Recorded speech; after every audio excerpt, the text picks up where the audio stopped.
inspiration. I can't wait to hear more about Bryce Weiler's story. As I said, he's blind, but he has not let that keep him from his dream of becoming a sports broadcaster.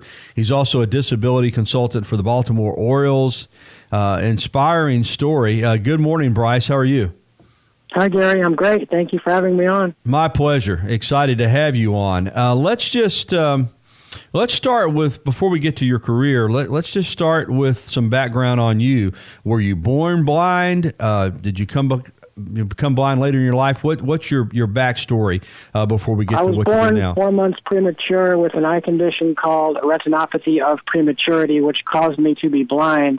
And that happened because when I was in the hospital due to either too much light or too much oxygen, the retinas in my eyes detached, which caused me to be blind. So you've been blind since birth, basically, then, your Yes, entire I have. life. How old are you now? I am 29 years old. Bryce, growing up, we all have dreams. We all have aspirations, regardless of what our lot is in life. And I'm assuming you dreamed of being a sportscaster, a sports broadcaster. And I did too. And that's how I wound up in the business I'm in. But for someone that's blind, certainly there are obstacles that I did not face. Talk about, if you will, to our audience, your desire to become a sports broadcaster and the confidence that it took in yourself to not just say that, but to actually make that dream a reality when I'm sure you faced some long odds.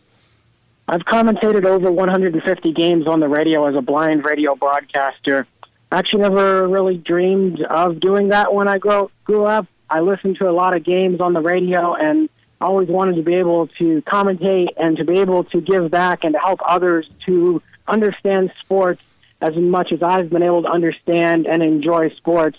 The thing people really do not understand about this is that it is hard to find a job as a sports broadcaster when I cannot do play-by-play, and most of the analyst roles go to former players and coaches. So I always knew that I'd never really find a job doing this. I've actually never been paid for any of the 150 games that I've commentated. I would like to get paid at some point in time, Sure. but I think sports broadcasting has really helped me with the other work that I do, with speaking to groups about my life and overcoming obstacles and challenges, working as a disability consultant for sports teams, and also with the work that I do with the nonprofit I am the co-founder of called the Beautiful Lives Project, where we work to help people of all disabilities to live their dreams in sports and a wide range of other programs across the country. Being always on air on the radio means that you have to be very proficient in the words that you say and know that every word counts and you cannot take anything back. Yeah, no doubt about that. Absolutely. I know that reading your bio, that Marty Simmons, Evansville basketball gave you a great opportunity. And did he kind of get you started as far as your being a radio analyst? No. Coach Simmons gave me the opportunity to sit on the Evansville men's basketball bench, which was a great opportunity to be around sports and around college basketball. But when I was a student there at Evansville, I began working with Tom Benson, who used to work in the student radio station there, and he taught me how to commentate games on the radio as a blind sports broadcaster. Well, how do you do that? Because you are blind and you can't see. How do you analyze games when you can't see the action? I study the style of the play-by-play broadcaster who I am commentating with because he or she is the true star of the radio broadcast. I read facts on the players and coaches from both teams. I try to speak to each team's coach before the game. If it's basketball, I try to ensure there is a microphone on the rim so I can hear the sound of the ball swishing through the net or clanking off the rim. I go out and shoot free throws on the court before the game so I can figure out if the rim is loose or tight and if the ball is going to get a good bounce over the front of the rim, if it's going to kick back long off the back of the rim, and I file all those things away for my commentary. When it's baseball or softball, I make sure there's a good crowd microphone by the plate so I can hear the umpire call the ball or the strike or the sound of the ball hitting into the catcher's glove or being fouled off into the dirt. So if I'm saying a comment and I can tell what the pitch is or what happened in the basketball game, I can commentate that so the play-by-play broadcaster does not have to jump in, and it makes for a much smoother flowing radio broadcast. Yeah, that's amazing, using all your other senses. And to make up for your lack of vision. Incredible story. We are visiting with a young man that has an incredible story. Bryce Weiler, blind sportscaster and disability consultant for the Baltimore Orioles. When you first did it, the first game that you broadcast, were you nervous? I was not nervous because that was something that I always wanted to be able to do and something I was grateful for the opportunity to be able to take part in. Okay, so you never had nerves because you knew that that's what you wanted to do. As you've done it, you said over 150 games. I guess now it's just, and I do this too for a living. It's never, I would never say secondhand, but you're very, very comfortable, and I assume people are comfortable with listening to you do the games. People might be comfortable listening to me commentating, but sometimes people still do not want to let me commentate because they're nervous since I cannot see, so I always have to overcome that. And it's always sometimes hard for me when the play-by-play broadcaster does not really say if a batter is, say, standing on their back foot or not properly setting themselves to make the throw from third base to first base. So I'm really studying the style of the play-by-play broadcaster throughout the game.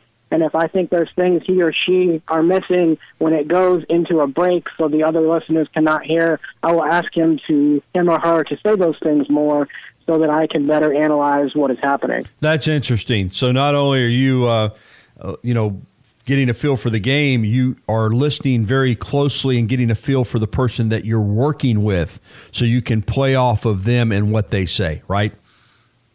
Yes, because that is the most important thing, because they can do a broadcast without me being there analyzing what is happening, but they need someone to do play-by-play, and it's important that play-by-play broadcaster is the best that he or she can be, and I try to get them there. Bryce Weiler is with us, blind sportscaster. All right, your work with the Baltimore Orioles as a disability consultant. Bryce, what does that consist of? What exactly are you doing? I've been the Orioles disability consultant since 2016. I have helped them become the first team in sports to wear Braille on their jerseys to honor people who are blind. I've ensured that Camden's yards as well as Ed Smith Stadium are accessible for fans of all disabilities, and I have also given fans of all disabilities the opportunity to play on the field with the Orioles players and coaches before 2 Orioles home games last season in September 2019 at Camden Yards. Oh, that's outstanding. That's outstanding. You mentioned beautifullives.org. A project that you're involved with to help people with disabilities live out their dreams. You've got a website so that, and we'll give it again at the end of the show, but it's www.beautifullives.org. How did you get that started? And give us, if you don't mind, more insight into exactly what it is you do. I started the Beautiful Lives Project by emailing the owner of the New Britain Bees team, Anthony Icavone.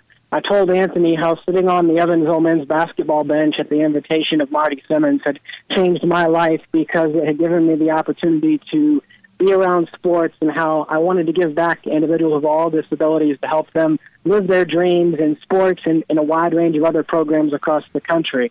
So we have a plethora of categories that individuals of all disabilities can participate in. They can play on the field or the court with high school teams, college basketball teams, professional teams, and those events could include playing on the court or the field with a baseball team, a softball team, a basketball team, a football team at any level. We have programs where they can perform with cheerleading or dance teams at halftime of a sporting event. That could be college level, high school level, or whatever level. Events where they can participate in the music, doing dancing or singing. Programs where they can learn how to do art, painting, and sculptures. Programs where they can experience nature, going to zoos, taking part in nature walks. We have a wide range of chapters all across the country with chapter presidents in places such as Dallas, Texas, Raleigh, North Carolina, and San Diego, California. We're always looking for more chapter presidents. We do not have any in the Tuscaloosa area right now. So if someone would like to be a chapter president, they could contact us on the website, beautifullives.org. They could also email, call me, or text me if they so felt compelled. My email is bryce@beautifullives.org, BRYCE@beautifullives.org, and my phone number is 812-899-5673, 812-899-5673. And you can follow Bryce on Twitter at Bryce Weiler. That's at BryceWeiler. I know you're living your best life, and that's important to you, and you're accomplishing a lot, but I do think you're an inspiration to others. And with what we've had happen in our country this year, so much uncertainty with the pandemic and with the social unrest, do you think about that sometimes, that, hey, if I can overcome what I've overcome, that I can be an inspiration to other people? Do you see yourself as a role model in that regard for overcoming adversity? I just try to overcome the obstacles and challenges that are put in my way, and try to not surround myself with people who do not think I can accomplish my dreams and goals. I surround myself with people who think that I can do things and who want to help me break down and overcome obstacles and challenges. And I don't think people should judge others in this country based on their skin color, their race, or differences, or any other challenges that a person may have in their life, because everyone is different and special in their own ways, and those differences should be celebrated, not judged. Amen. All right, in addition to beautifullives.org, again, that's beautifullives.org, I encourage you to check out the website. And if, as Bryce said, if you're interested in helping get a chapter here in Tuscaloosa, he'd love to have you. You also, clearly, with your story, are on some radio shows, doing some media, but you'll also speak to groups in person. I know you've spoken to the Arkansas State women's basketball team. You've talked to some people in different groups. How can someone, if they're interested, get you involved in speaking? Well, they can email or call me at the same information that I gave out a bit ago, so I'll give it out here again in a few seconds. But I speak about my life and overcoming obstacles and challenges, and the importance of giving people with disabilities the opportunity to live their dreams. I've also done work with companies and speaking to companies and corporations about the importance of hiring individuals of all disabilities for jobs and employment, and for high-quality jobs, too, not just entry-level jobs, but people of all disabilities, they can be the CEO of a company or a high-level manager, but they have to be given those opportunities. So I speak to companies and schools and sports teams about a whole wide range of things, and people can, once again, email or call me or text me about that as well. And my phone number, again, is 812-899-5673. And the email is Bryce@beautifullives.org, BRYCE@beautifullives.org. Absolutely, folks. This is an opportunity to get involved with a great organization like beautifullives.org with Bryce. Let me ask you before we close this out, the role your family's played in helping you reach your dreams and your goals. My family's been really important to me. Whenever I was younger, my mom and dad would always take me to eye doctor appointments in Detroit, Michigan, and in St. Louis, sometimes as much as once a month, driving that 8-hour trip to go see the eye doctor. So they've always been really influential, and they've always been there to support me and with any help or assistance that I might need. And I just wish that every person who has disabilities or challenges in their life has a family or friends or great individuals who can support them and to help them to break down barriers, eradicate stereotypes, and to help them to live their dreams. All right, Bryce, outstanding message. So good to visit with you. And again, folks, go to beautifullives.org. One more time, give us the phone number and the email before we close it out, Bryce. They can call me or text me at 812-899-5673. And then I can be emailed at bryce@beautifullives.org, Bryce@beautifullives.org. They can also read about myself and all of our other staff members under the Who We Are tab on our website, beautifullives.org. Well, thank you for the time. It's been a pleasure, and continued success, my friend. Thank you so much, Gary.